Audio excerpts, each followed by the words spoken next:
हमारे मन में बुरे विचार क्यों आते हैं? हम नहीं चाहते लेकिन फिर भी हमारे मन में गंदे ख्याल आते रहते हैं। लेकिन क्यों? मन हमारा सबसे बड़ा मित्र है और मन ही हमारा सबसे बड़ा शत्रु है। जब हम अपने मन के अनुसार चलते हैं तो मन हमें भटका देता है, और जब हम मन को संतुलित कर लेते हैं तो हमें जीवन में सब कुछ मिल जाता है। हम अपने मन में आने वाले गंदे विचारों को रोकने की कोशिश करते हैं, लेकिन जितना हम रोकते हैं उतने ही अधिक ये विचार हमारे अंदर प्रवेश करते हैं। आप किसी चीज से जितना दूर भागेंगे वह चीज उतनी ही ज्यादा आपके पास आएगी। इसलिए उस चीज से दूर न भागे बल्कि उस पर संतुलन बनाए रखें। मैं नहीं चाहता कि मेरे मन में गंदे विचार आए, लेकिन वासना के विचार हमेशा मेरे मन में चलते रहते हैं और मैं उनके बारे में सोच सोच कर बहुत परेशान रहता हूँ। ये सब सोचने में मेरी ऊर्जा और समय बर्बाद होता है, और इन्हीं सब विचारों के कारण मैं कभी कभी शांत नहीं रह पाता और हमेशा महिलाओं को देखकर मोहित हो जाता हूँ, खुद को रोक नहीं पाते।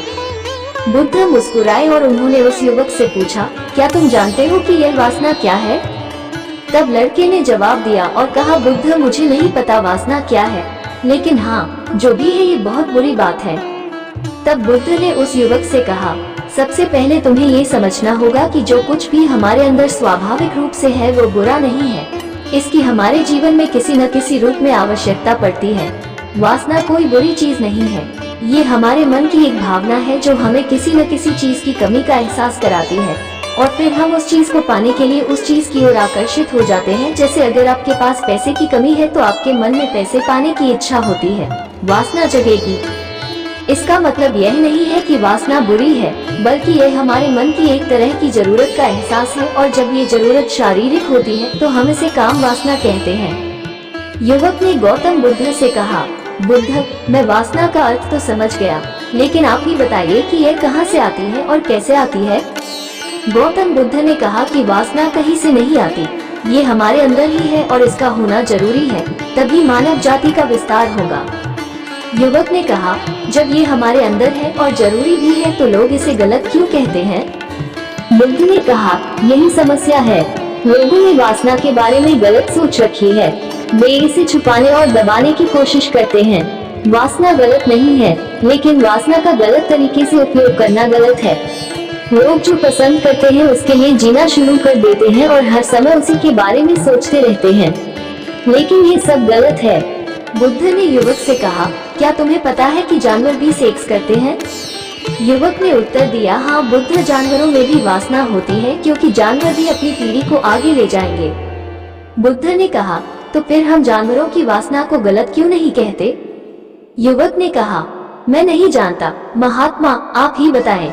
गौतम बुद्ध ने कहा था कि जानवर अपनी वासना का उपयोग सुख के लिए नहीं करते, वे अपनी वासना का उपयोग केवल संतान प्राप्ति के लिए करते हैं। प्रकृति ने जानवरों को इतनी समझ नहीं दी है कि वे वासना को अपनी खुशी का आधार बना सके, जबकि मनुष्य अपनी समझ के आधार पर प्रकृति में पाई जाने वाली हर चीज का उपयोग अपनी खुशी के लिए करता है। हम इंसानों ने काम और वासना को अपनी खुशी का जरिया बना लिया है, जबकि प्रकृति ने हमें अपने वंश को आगे बढ़ाने के लिए दिया है, लेकिन मनुष्य ने इसे अपने जीवन का अंतिम लक्ष्य बना लिया है, और वासना को बेलगाम होने देना गलत है। गुरु ने शिष्य से कहा, ठीक है, तुम अकेले ही भिक्षा मांगने जाओ। इसके बाद शिष्य भिक्षा मांगने निकल गया। शिष्य के जाने के बाद गुरु भी आश्रम से बाहर निकल गए और शिष्य का पीछा करने लगे कि वो कहाँ जाता है और क्या मिलता है। ये सब देखने के लिए उसका पीछा करने लगा। थोड़ी दूर जाने पर गुरु ने देखा कि उनका शिष्य एक अपराधी की तरह एक लड़के के साथ पेड़ के पीछे छिपा हुआ है और छिपकर कुछ देख रहा है। गुरु भी अपने शिष्य के पीछे ये देखने के लिए खड़े हो गए कि उनका शिष्य क्या देख रहा है, जिसके लिए वो अपराधियों की तरह पेड़ के पीछे छिपा हुआ है। गुरु ने देखा कि उनका शिष्य पेड़ के पीछे छिपकर उन लड़कियों को देख रहा है जो नदी से पानी ले रही थी। तब गुरु ने शिष्य से कहा, लड़कियों से भी मांगोगे क्या? गुरु की आवाज सुनकर शिष्य का मन घबरा गया और उसे पसीना आने लगा।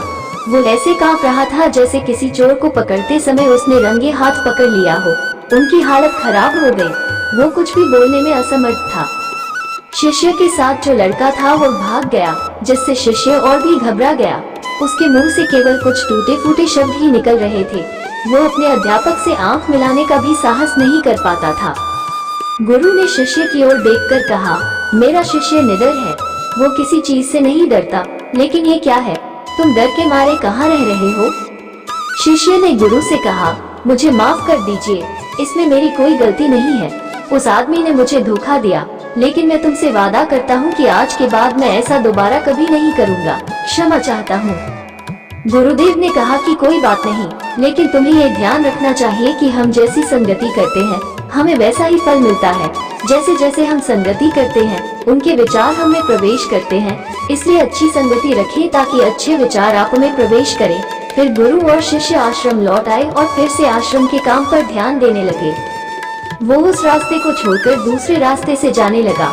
वो अपना कार्य सावधानी से करता था, लेकिन धीरे धीरे उसके अंदर क्रोध उत्पन्न हो गया और फिर वो अन्य शिष्यों पर क्रोध करने लगा और बेचैन रहने लगा। अब वो ठीक समय पर भोजन भी नहीं करता था, वो खाना भी बहुत कम खाते थे। एक रात गुरु शिष्य के पास आए और उससे बोले कि तुमने मुझसे वादा किया था कि तुम अपने मन को वश में रखोगे। ये सुनकर शिष्य अपने गुरु के चरणों में गिर पड़ा और रोने लगा। उसने रोते हुए गुरु से कहा कि गुरुदेव, मैं कई बार अपना वादा तोड़ चुका हूँ, फिर वादा करता हूँ, लेकिन हर बार मैं अपना वादा तोड़ देता हूँ। ये बिल्कुल भी मेरे वश में नहीं है। मैं अपने मन से सभी बुरे विचारों को बाहर निकालने की बहुत कोशिश करता हूँ, लेकिन चाहकर भी मैं ऐसा नहीं कर पाता। तब गुरु ने शिष्य से कहा, मेरे साथ आओ। गुरु शिष्य को आश्रम के बगीचे में ले गए और शिष्य से कहा, देखो यहाँ कुछ नाले हैं जिनसे होकर नदी का पानी इन पौधों में आ रहा है और यह पानी लगातार बह रहा है। शिष्य ने कहा, हाँ गुरुदेव, मैं इस प्रवाह को रोक सकता हूँ। तब शिष्य ने मिट्टी उठाकर उस नाले के किनारे डाल दी। वो पानी थोड़ी देर के लिए रुका और फिर थोड़ी देर बाद उस रेत के ऊपर से पानी आने लगा। बलपूर्वक रोकने का प्रयास करते हैं तो वे और अधिक मजबूती से हमारे अंदर प्रवेश कर जाते हैं, इसलिए हमें कभी भी उन्हें दबाने की कोशिश नहीं करनी चाहिए। तब गुरु ने शिष्य से कहा, बुरे लोगों की संगति के कारण भी हमारे मन में गंदे विचार आते हैं। कई बार कामुकता हमारे अंदर नहीं होती, लेकिन कुछ अश्लील लोगों के साथ रहने के कारण वो हम पर हावी हो जाती है। तब शिष्य ने कहा, गुरुदेव आप सही कह रहे हैं, मैं रास्ता भटक गया था। तब वो शिष्य उस रात बहुत शांति से सोया। सुबह उसने अपना काम पूरे मन से किया और फिर सुबह वो भिक्षा लेने के लिए उसी रास्ते से चला गया जहाँ वो लड़का अभी भी पेड़ के पीछे छिपकर उन लड़कियों को देख रहा था। शिष्य उसे नदी पर ले गया जहाँ लड़कियाँ पानी भर रही थी। उन्होंने उन लड़कियों से पानी मांगा और उनमें से एक लड़की ने उन्हें पानी दिया और शिष्य के पैर छुए। शिष्य ने उन्हें आशीर्वाद दिया कि आप स्वस्थ रहें ताकि मानसिकता सकारात्मक ऊर्जा से भर जाए। उसके चेहरे पर ऐसी मुस्कान आ गई मानो उसे कोई खोई हुई चीज वापस मिल गई हो। वो अपने रास्ते पर वापस जाने लगा। तभी पेड़ के पीछे छिपा लड़का पीछे से आया। वो शिष्य के पास आया और बोला कि क्या बात है, आज आपने करीब से देखा है, तुम तो मुझसे भी आगे निकल गए। तब शिष्य ने कहा, हम हमेशा दूसरों को देखने में लगे रहते हैं। किसी ऐसे व्यक्ति को बताएं जो आपको पसंद हो। अगर वो भी तुम्हें पसंद करती है तो शादी कर लो और उससे पहले तुम कुछ बन जाओ। अपने आप को पहचाने, इस तरह अपना समय बर्बाद न करें। फिर वो लड़का उस शिष्य से रोज मिलने लगा और उसने उस लड़के को नदी पर न जाने के लिए प्रेरित किया और फिर वो लड़का अपने जीवन में कुछ बनने के लिए संघर्ष करने लगा। अपनी संगति बदलो, अपने विचार बदलो। गुरु ने शिष्य से पूछा, क्या तुम्हें तुम्हारे सभी प्रश्नों के उत्तर मिल गए?